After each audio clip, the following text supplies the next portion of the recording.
Muito bem, turminha.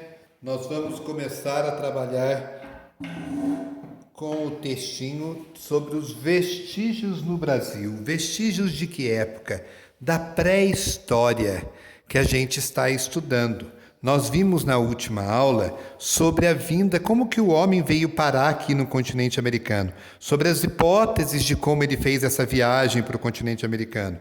Daí vocês conheceram um pouquinho sobre o Estreito de Bering, que eu enviei um filme para vocês, e também conheceram um pouquinho sobre o período da grande glaciação, que os mares onde era mais raso congelaram e o homem pôde atravessar para o continente americano. E como que a gente sabe que o homem chegou no período da pré-história até aqui no Brasil? Através de vestígios que foram deixados por eles e foram encontrados em vários sítios arqueológicos, tá? E esses sítios arqueológicos, eles nos ajudam a conhecer melhor o passado brasileiro. Um deles é o Parque Nacional Serra da Capivara, que fica em São Raimundo Nonato, no Piauí.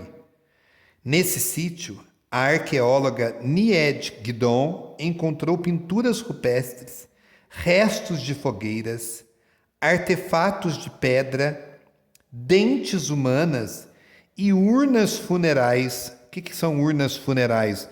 Lugar onde eram colocados os defuntos, que tem entre 20 mil e 50 mil anos. Então isso comprova que o homem está aqui desde o período da pré-história.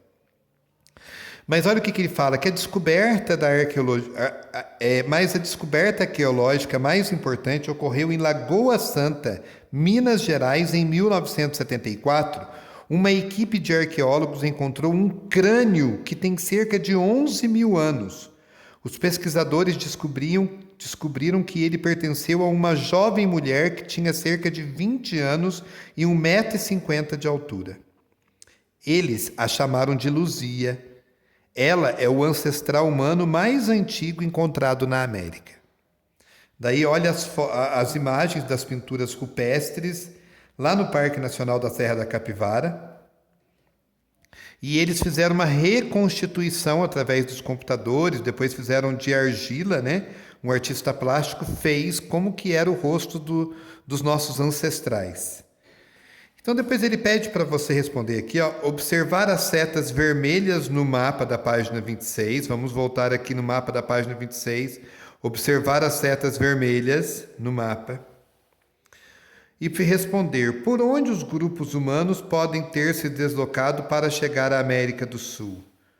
Por onde que ele pode ter vindo? Lembra que a gente já explicou? Ou ele veio aqui em cima, pelo estreito, ou ele veio através do oceano. Então, analisem para responder essa questão para mim. Tá certo? E depois, nós vamos continuar a nossa aula vendo o box que tem uma outra atividade para vocês realizarem. Essa atividade tem que ser realizada no caderno. Prestem atenção. Lá, como as pessoas faziam para agasalhar-se? Olha o que ele vem falando. Ele vai falar um pouquinho da história da roupa.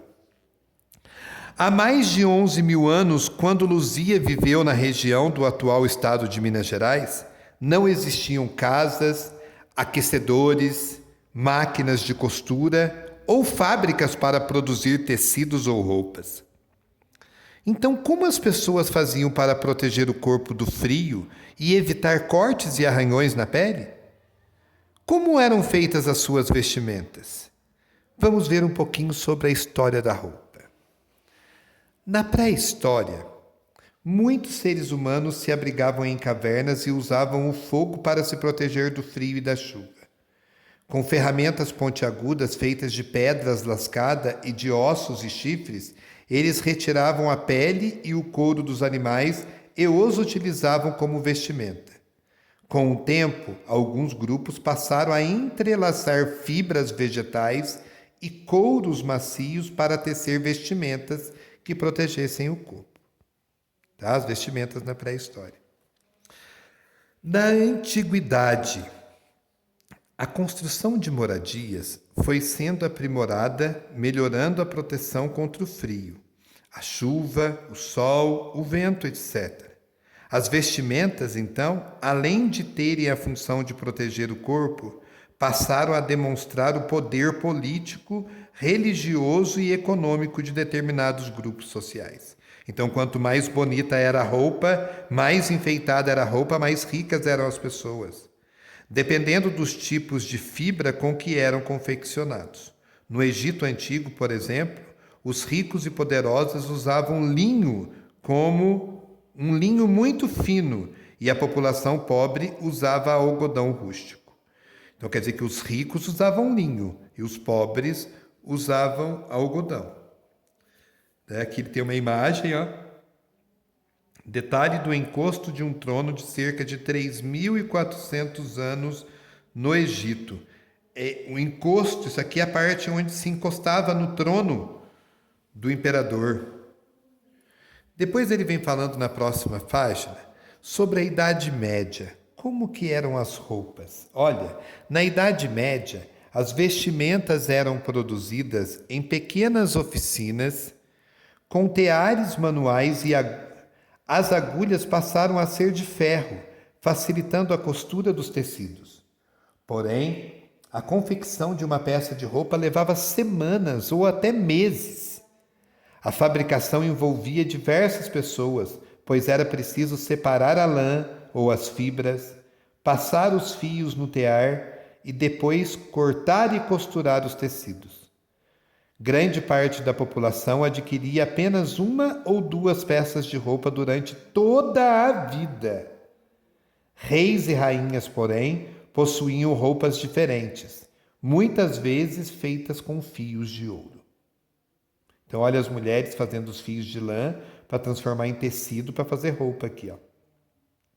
Nos anos de 1300. Agora, aos anos de 1700 e 1800, já vai começando a ficar mais moderno. No século XVIII surgiram as primeiras máquinas de costura e teares mecânicos, mas foi em meados dos anos de 1800 que os grandes teares mecânicos foram inventados. Movidas a vapor, essas novas máquinas tornaram a fabricação de tecidos mais rápida.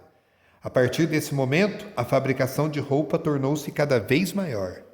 Aqui operários costurando com máquinas já no ano de 2017.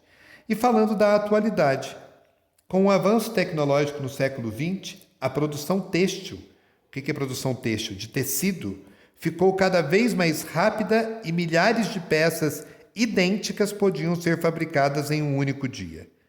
Hoje, além de nos proteger, as roupas também podem transmitir certas ideias e valores, com grande variação de estilos e de tecidos, mudando muito a cada estação. No frio se usa uma roupa, no calor se usa outra.